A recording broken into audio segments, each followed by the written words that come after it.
all the most common tropes that I see in historical manhwas, and I've got 5 tiers here. So at the bottom we've got public execution, above that we've got social ruin, above that we've got the talk of the tea party, above that we've got heavily respected, and at the very top we've got the people's princess. So starting off, we're going to start off with, I think the most common one everyone knows is the cold duke of the north. I'm going to start this off with just putting it right at the bottom. I think this trope is absolutely ran to the ground and essentially just reheating anime's popular tsundere trope. I feel like most authors just use it so they have an in-universe explanation for why their male leads have the personality of a wet paper towel. Next is going to be the golden retriever male lead, and I'm going to put that at the people's princess right at the top. I think this trope is the cold duke of the north's humble superior. Is it the cold duke of the north in other fonts? Yeah, but at least it allows the male leads to show a little bit of personality and demonstrates to me why a woman would fall in love with someone like that. Next is going to be the abusive family, and I'm going to put that in social ruin. I think this trope is a good tool to set up our protagonist as an underdog and as someone you want to root for and someone you want to see win. But when every single person she's around and who she meets just hates her and despises her at an astronomical level, I always just like, it's always at the back of my mind, like, damn, what did she do to make these people that mad? Next is going to be the contract marriage. I'm going to put that in the middle. Talk of the tea party. I think it's a classic trope and can be done well at times, but I don't really like it because I feel like a contract marriage is very low stakes for both the male and the female lead. There really isn't any motivation for them to communicate and try and understand each other's feelings because they are both aware that they can walk away at any time with no strings attached. And it just feels like I always feel like there's a better way for both of them to achieve their goals without necessarily marrying each other. So it just feels like bringing up drama for no reason.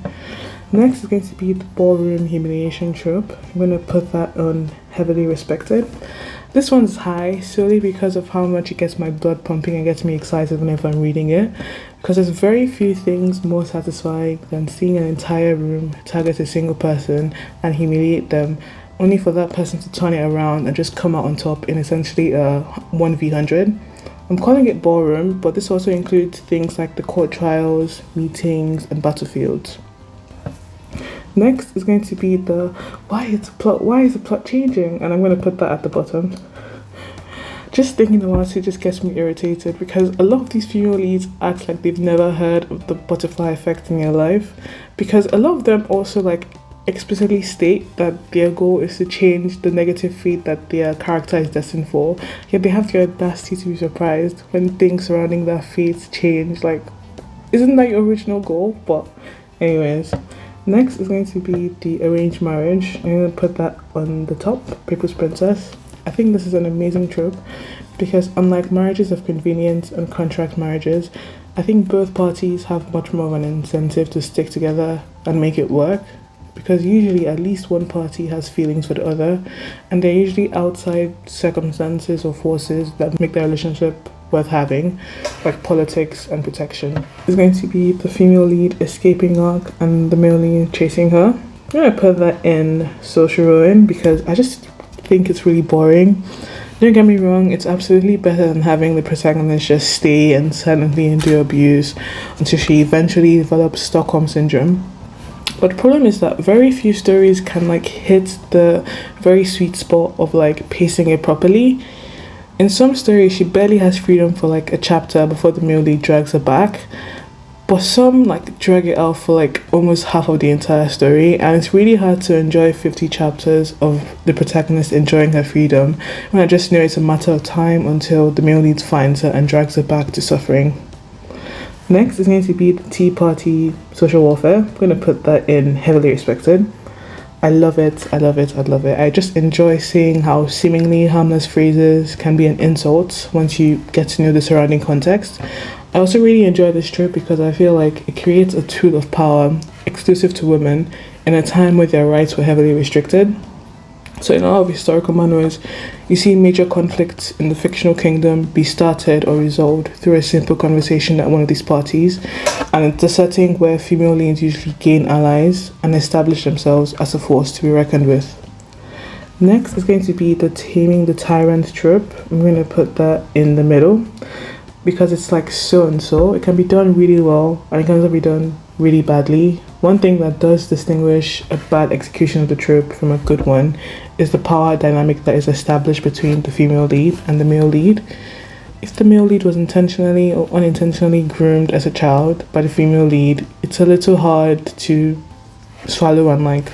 But if it's clear to me and the audience that the male lead is like very happy where he stands and he's right where he wants to be, it's fine with me. I'll read it. Next is going to be the secretly royal or secretly overpowered trope, and I'm going to put that in social ruin. I really don't like this trope at all, because when you spend the better part of your story highlighting how your main character has been mistreated because of a specific trait like their social class or their supernatural ability, and then you decide to reveal that they were never part of the oppressed class in the first place, it really just undermines your original point, because the system you're criticizing is what eventually empowers your protagonist to seek revenge and carry out their revenge. It's only above public execution because it's satisfying to see them like get revenge on the people that look down on them, but it's on the very low bar for me. It's going to be the corrupt church. I'm going to put that right at the top. People's Princess. Amazing, love it, 10 out of 10. I love it because most of the time completely under religion and its followers and just dismiss it as like something dumb and people who buy into it as dumb. But I see a lot of historical manuals that they don't place the blame solely on the religion itself or its followers who have complete faith in it, but they place the blame on the people in the top positions of power who are essentially using people's fear to exert control and amass wealth and power. It also gets points for me because I always prefer it when the big bad or the big villain in the story isn't something that you can just like overpower with physical strength and beat into submission. It's usually a villain that a protagonist needs to have a lot more tact, a lot of intelligence to be able to deal with it properly. And it's just more interesting to watch that than just see someone just physically beat someone, and like having the big bad be the corrupt church. It's just more of an interesting story than having it be a single individual. Next is going to be the pseudo-incestuous brother. Yeah, I'm going to put that right at the bottom. Like, it was never going to be anything but that. I actually don't even know, this is a trope that repeatedly exists in multiple manners I've read. I don't know why it's so common. That's a lie. I know why, you know why, we all know why this trope is so popular, but I'm not really going to get into that. But at least one thing I can say about this trope is that at least it's pseudo incest most of the time. But you know, now and again I'll come across a story where that isn't the case, but at least they're not actually related most of the time. So that's all I'm going to say. Next is going to be the White Lotus trope, and I'm going to put that in heavily respected. This is a very funny one because I actually really don't like the average White Lotus trope, but when it's like 10 out of 10 and done impeccably, it's amazing. Because I really like how it shifts the dynamic between the White Lotus and the villainess specifically, because you usually have the villainess who has a public image of being a bad person but is actually good, and so she has the flexibility to act however she wants to in public but still has to gain allies. On the other hand, you have a bad person who has to always maintain an image of goodness and purity but finds it very easy to gain supporters. So when it's really done well, I really like seeing the dynamic and the energy between the two opposing forces. Next is going to be inventing, in quotes, and discovering, in quotes, aka being Christopher Columbus, modern products and concepts, and I'm going to put that at the bottom. This trope, whenever I see it in Manhwa, always makes me lose a little bit of respect for the protagonist, because it's one thing to use knowledge you already have to give yourself an advantage over others. It's an entirely different thing to take the credit for something you didn't come up with. Like, I'll see them be like, oh yeah, I'm inventing. I'll never forget the one manual where she invented Starbucks in quote. She invented Starbucks and basically just ripped off the idea from the future to make money in the past. And it's even worse where it's not even like a future concept. It's when they know the future of like the story and they take the credit for a discovery that another character that they know came up with. And I'm like, do you not have any shame? Like, this is not right. Well, that's why it's in public execution. Next, it's going to be the dragged out divorce plot. I'm going to put that in the middle. I think it can go either way, to be honest. It really depends on what else is happening in the story. If the overarching plot, like the main plot, is entertaining enough, I don't mind if you drag out the divorce for like 50 chapters. But if there's really nothing else going in the story and you expect me to be gripped by this tale of them not divorcing, even though they said they were going to do it, just it's really boring. I think it also heavily depends on who the divorce is between. So if the divorce is between the male and the female lead, that's usually better because at least it gives them time to flesh out the relationship between both of them. But if the divorce is between the female lead and someone who isn't the male lead, or like someone who like did her wrong, it just pisses me off because I didn't like it when I first read The Married Empress 6 years ago, and I still don't like it to this day, and it's just really annoying to see.